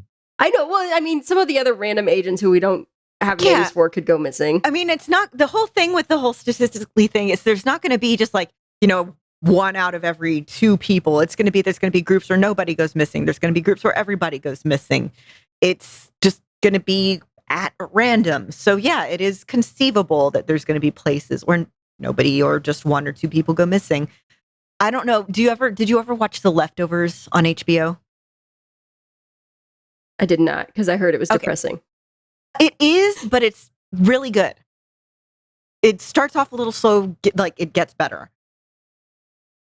The whole premise is that 2% of the world's population just goes missing one day. And that's just the fallout from 2%. If half goes missing, I really liked what you started seeing with cars crashing and planes crashing. And because again, it's not like everybody's just going to be standing around on the ground. People are going about their daily lives. Yeah, not to get biblical here, because I'm totally not going to go there. But there was a whole series, a book series about this, and there was made that joke at the end. I said, does this lead into the Left Behind series? Yeah, those books are terrible. I've never read or watched any of it. I read a few of them in high school because I was like, ooh, post-apocalyptic stuff. And then I'm like, these are bad. And then I found out that there's movies and they're also really bad. Yeah, I read it for the post-apocalyptic viewpoint. I just want to say, okay, what's the viewpoint of something like this actually happening? And then try to explain to me, 3 or 4. Same reason that I like The Walking Dead. Okay, at the beginning, tell me how society then progresses from here, and they don't. So I left the series. So there you go. So what we need to explain this, not us, but Marvel needs to explain what's happening in terms of the show, because if the show does get renewed, you're going to have a few months at least. If they start it late in the year again, for whatever reason, I don't think they would, but if they do, you're going to have a few months before you even get to the Captain Marvel movie, which is set in the past.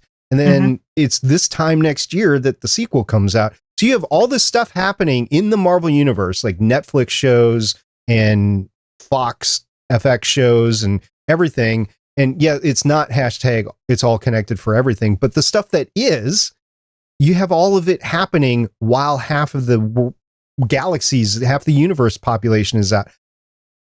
It's a plot hole, a big, huge plot hole for a whole year. Unless they time travel again. I think the way to get around it is because I think just say this happens before the events of Infinity War. Mm-hmm. All right.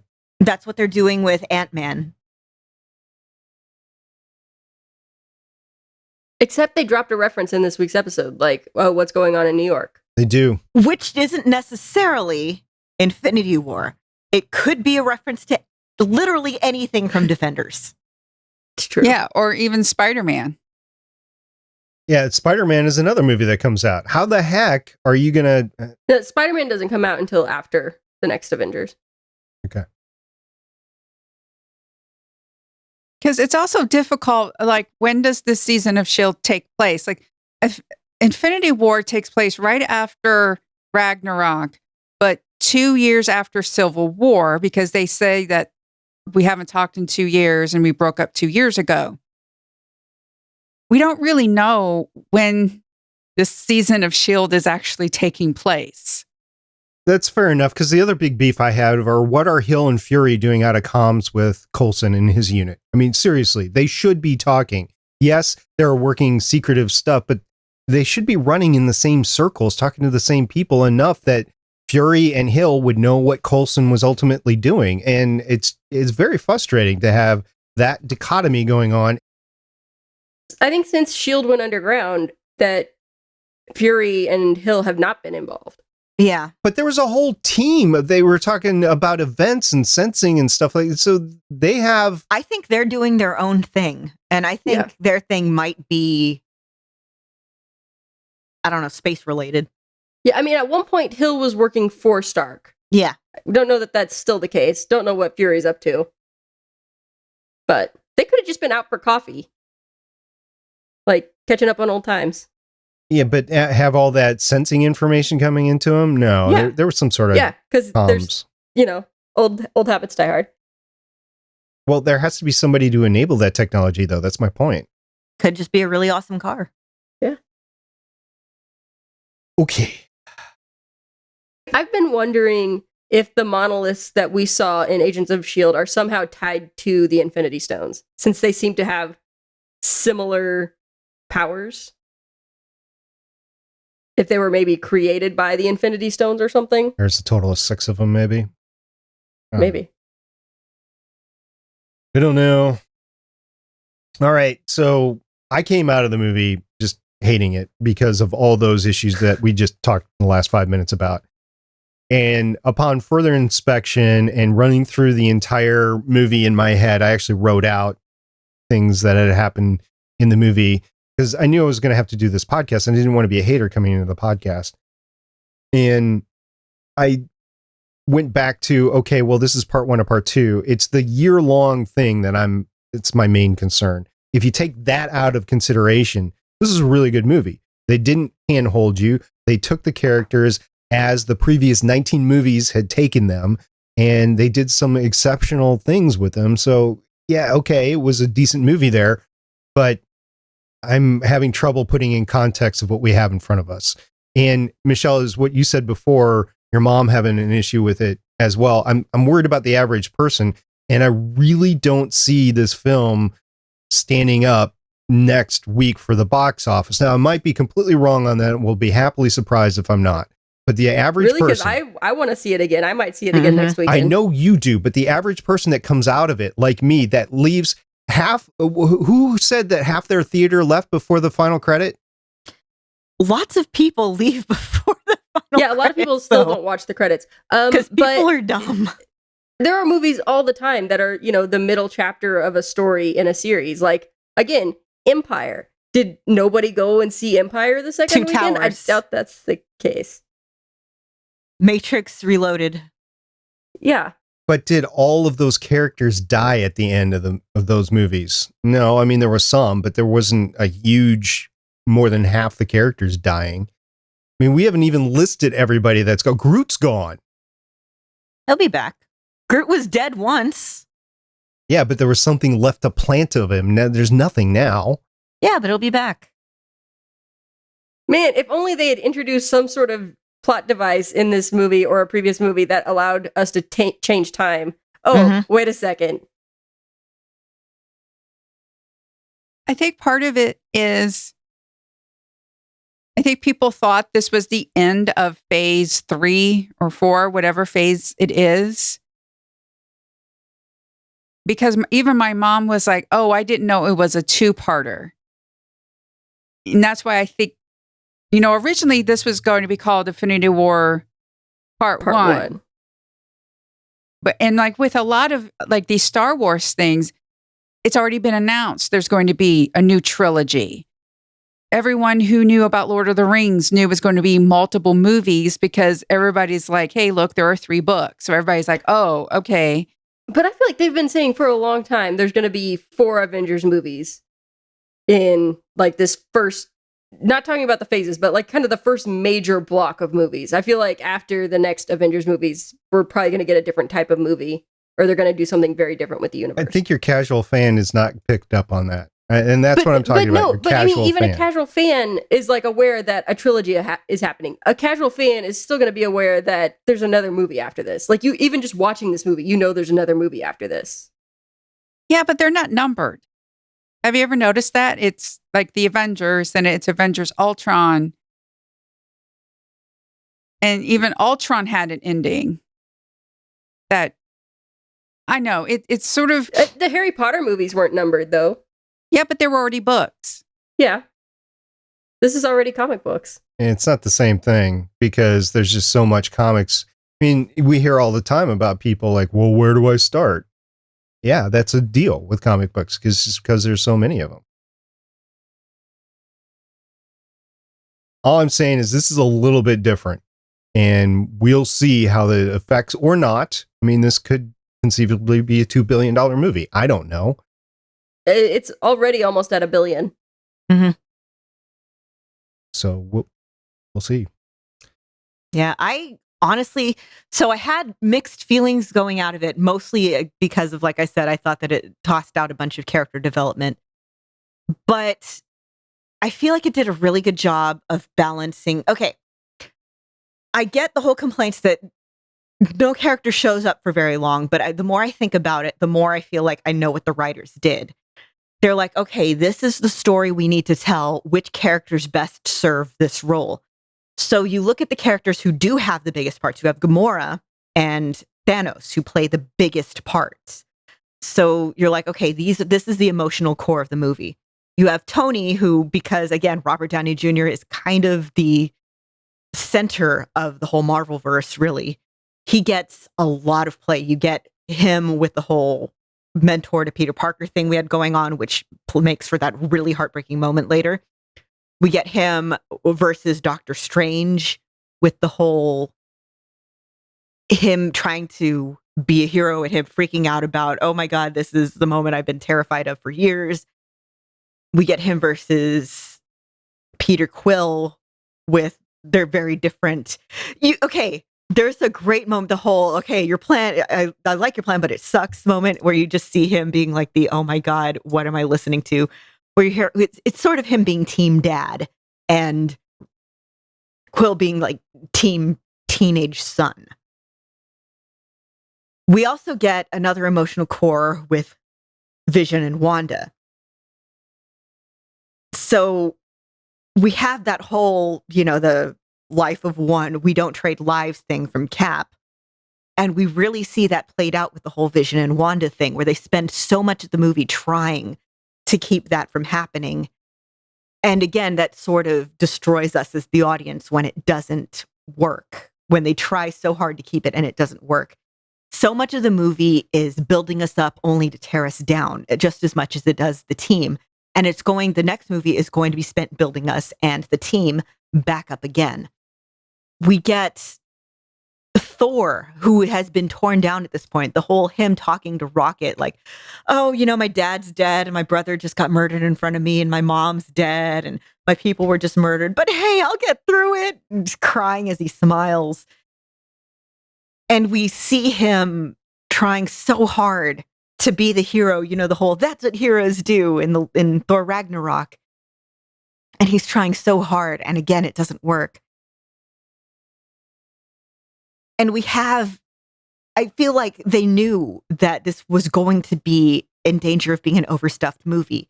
So they had to find those character beats and they had to be very careful with them. So you couldn't just have, a big long Cap and Bucky moment just because, even though I really would have liked that. You had to find the little moments where you could take them. And I think that's where this movie really, really won me over, was those little character moments. Like Bucky picking up Rocket and using him as a gun, and Rocket being like, oh, I'll get that arm. Just the little moments that kept this movie from being too horribly depressing. It's one I think I will come back to because there's so much in there. There's so much packed in. I will have to evaluate whether I want to see this movie again or not, because right now I'm at a no. I don't want to see this movie again. But maybe in the future I will. But right now I'm at a no. So I'm not going to go back and see it again. But that's just me. Michelle, did you like the movie? Yes, I did. And also, like, my mom loved it. She loved how involved the women were. She thought it was funny. She was surprised and shocked and everything.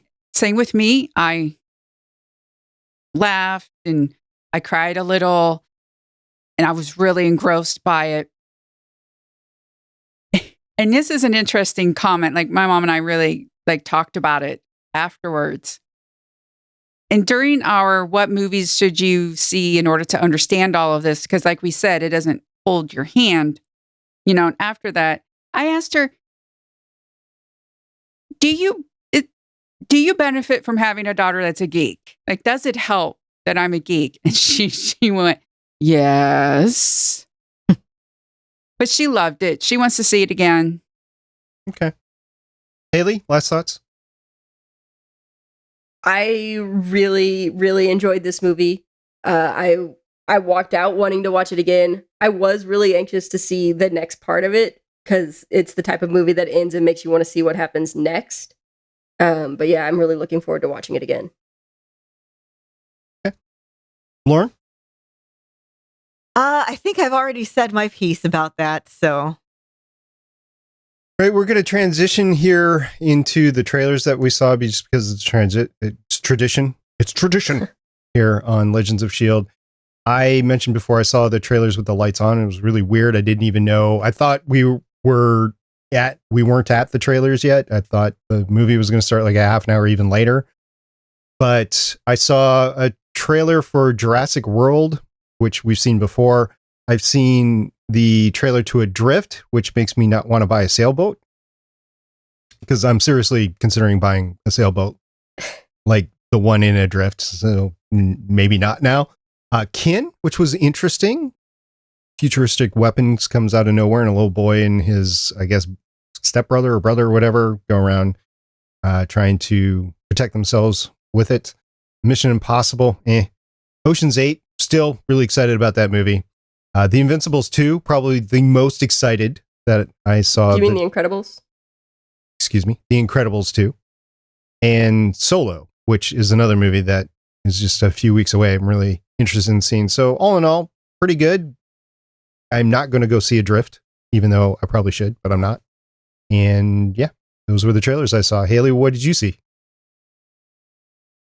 We did not have a lot of trailers. So Jurassic World, Fantastic Beasts 2, and Deadpool. And I think that was it. There might have been like one kid movie in there. I don't remember, but I don't think it was The Incredibles because I would have remembered that. Lauren, what did you get to see? Okay, we got Solo, which I'm so excited about. Like, at first I'm cautiously excited, I should say. The more I see of it, the more I'm getting excited, and I'm trying not to raise my hopes up too much, but just give me a fun heist movie. That's all I want. A fun heist movie and Daniel Glover looking dapper as hell. Jurassic World. It was a new trailer for it. This one has me way more excited than the last one. That shot of the mosasaur in the water under the wave. I reached out to the screen. I want it. Incredibles 2, again, super excited. Venom. We got the new trailer for Venom. We talked about that a bit on our most recent episode of Agents of S.H.I.E.L.D. or Legends of S.H.I.E.L.D. Fantastic Beasts 2. I want to see it, but I'm really angry because I'm still really upset about their defense of Johnny Depp. So I'm probably going to wait on that one. Mission Impossible, don't really care. And Deadpool. We got the non-Red Band trailer for Deadpool. And I'm really excited about Deadpool 2. Michelle, do you remember the trailers that you got to see? Yeah.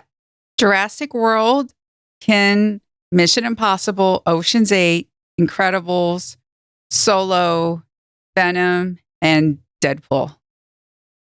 Missed out on the Venom and Deadpool trailers, that's for sure. Could have been some malfunction in my theater along with the lights. So there you go. That is our take on this movie. I'm sure we will revisit it in future discussions as it applies to the Agents of S.H.I.E.L.D. series and everything else within the next year. So we'll be back on this. If you have something to say about Avengers Infinity War, please go ahead and contact us at all the usual ways. Twitter at Legends of S.H.I.E.L.D. Email. You can catch me, Stargate Pioneer at gonnageek.com, or our Facebook page. The ladies would be really pleased to interact with you there, because and our voicemail 844 the bus 1 or 844-843-2871. But in the meantime, if you've had your fill of Infinity War, there's a bunch of other geeky stuff still to talk about, isn't there, Lauren? There is. We have so many other shows on the Gonna Geek Network, including In Defense Of. Their latest episode 46, The Snitch Had It Coming. So you may pride yourself on your own personal Potterphilia, and you may like sports, but what about where these worlds merge? Enter Quidditch. So it's not played with the flying brooms, but it has been recognized, or it has been popularized on university campuses in the UK and US since the mid-2000s. We were fortunate enough to be recently joined on a Skype call with someone who not only has a great insight on the structure and logistics of Quidditch games, leagues, and seasons, but has a vested interest in seeing the sport's popularity continue to grow. So join In Defense Of, talking about Quidditch.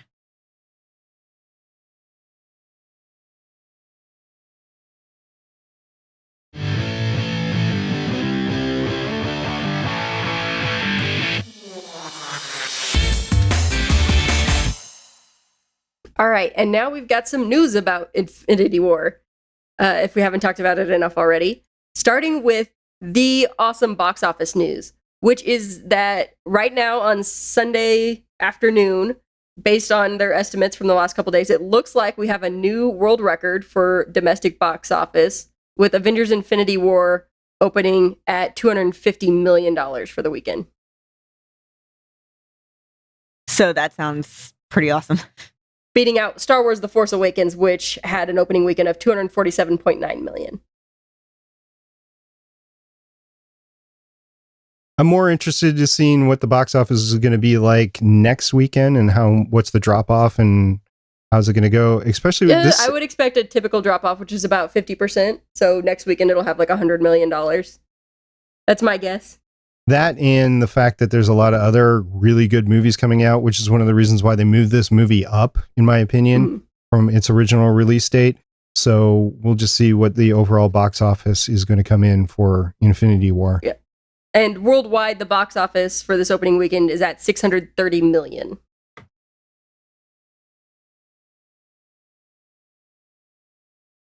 Next up, I just found a short little article summing up who is still alive and who is dead at the end of Infinity War, because I knew I was having trouble remembering by this morning.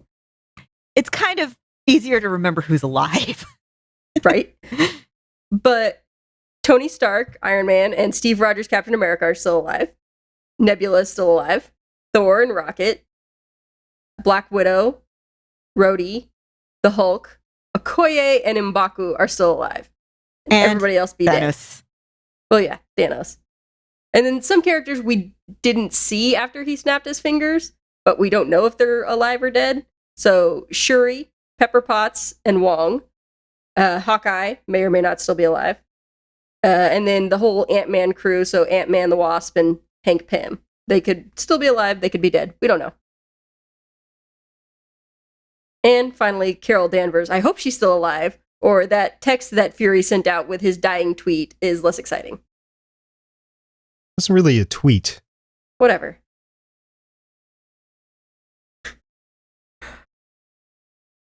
Next up, we've got a video entitled The Marvel Bunch. I forget which late night show this is from. I think it was Jimmy Fallon. Yeah. Was Fallon? I think so. Well, it's the theme song from the Brady Bunch, but as sung by a whole bunch of people from Marvel. We're linking to the video on YouTube. It's really cute. And finally, somebody threw out a bunch of Infinity Wars spoilers. So BuzzFeed picked up a whole bunch of stuff from Twitter and Tumblr. There was a thing, Infinity War spoilers, but with no context. And they're pretty good. They're like, it's just Infinity War spoilers with no context. So there's like a picture of a rabbit, a picture of a bubble gun, a picture of Lord Voldemort, a picture of Squidward, a picture of, remember that Sprite commercial of Drake, but like his face comes apart? Picture of somebody snapping their fingers. Things like that. You know, a picture of an eyeball, a poster for Aliens, a pager. Just things like that. Did pagers ever have the colored screens, or were they just all... I don't think so. Yeah. Right. I realize it was... The whole Doctor Who, I don't want to go thing. Oh, that was rough. My sister and I both started crying. We were like texting each other while the credits were rolling, which, by the way, that was brutal. The credits, you know how they usually do the bright, you know, awesome thing. No, just black. White just text on a black screen. That was brutal. So my sister and I are texting each other, just, oh my God, how much did you cry? Anyway, it's fun. Look up the whole Infinity War spoilers with no context. The article will definitely be in the show notes.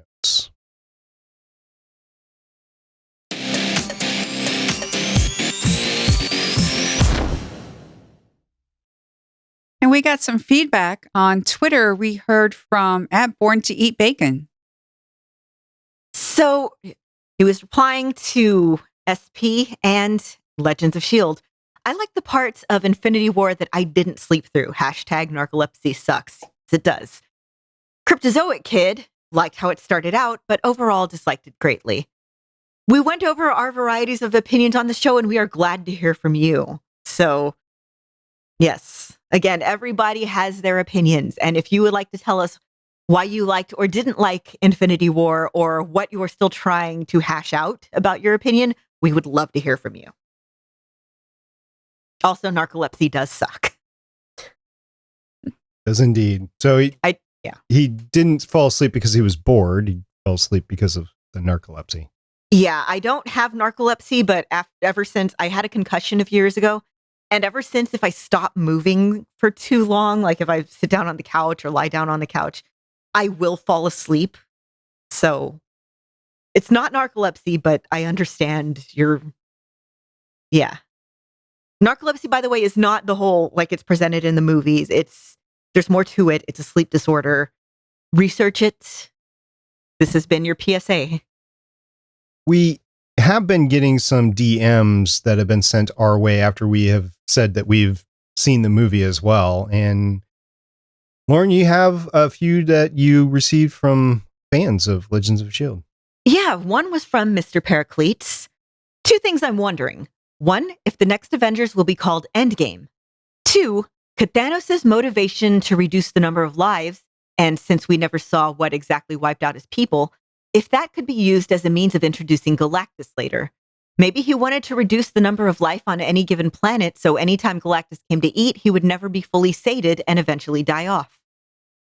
That's an interesting theory. I don't think so, because I think Fox still owns Galactus.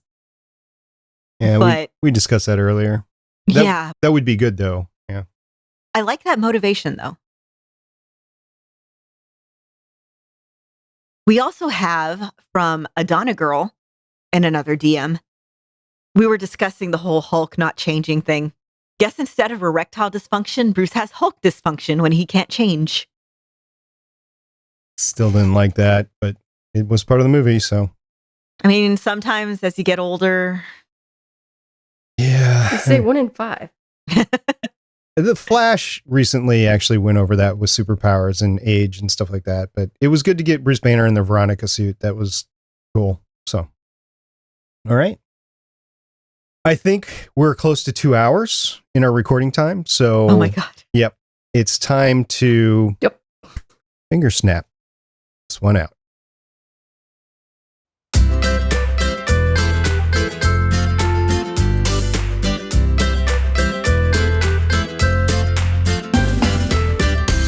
Thanks so much for being involved with us over the last 5 years and walking us through this. We have actually gone over all of the movies on Legends of S.H.I.E.L.D., so go back to the one-shots and you can hear us talk about all 20 of the movies now. But thank you very much for subscribing to the show, whether it's on YouTube or your podcatcher of choice. Thank you so much to everybody who's gotten a hold of us. And if you have seen the movie, get a hold of us. Let us know how you're doing, think of us as your audio therapy session. Let us know what you thought. Let us know your theories. We'd love to hear from you. Thank you for still listening 2 hours into this podcast. We hope you're enjoying the show. We hope you have some mad, crazy theories that you can share with us about the movie, about how it's going to tie into the show, about just the show, any of that. We appreciate all of it. Yeah, thank you for sticking it out this long. We love, again, hearing from you. Say, consult Michelle, that whole idea about the Soul Stone. No way, whatever. Agree with us, disagree with us. We love hearing from you. Indeed we do. And with that, that's it for the week. Until next time, I'm Director SP. I'm Agent Haley. I'm Agent Lauren. And I'm Consultant Michelle. Bye. See you next time as we go over an Agents of S.H.I.E.L.D. episode.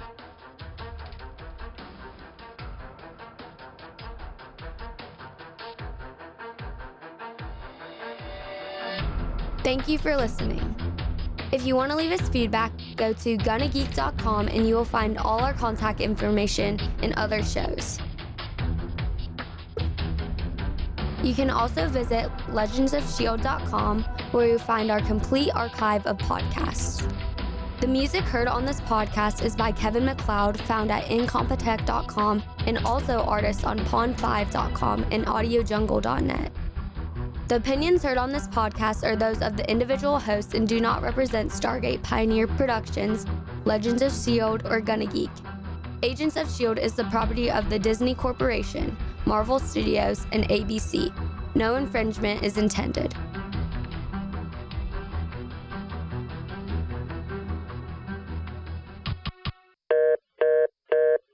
Legends of S.H.I.E.L.D. is copyright 2018.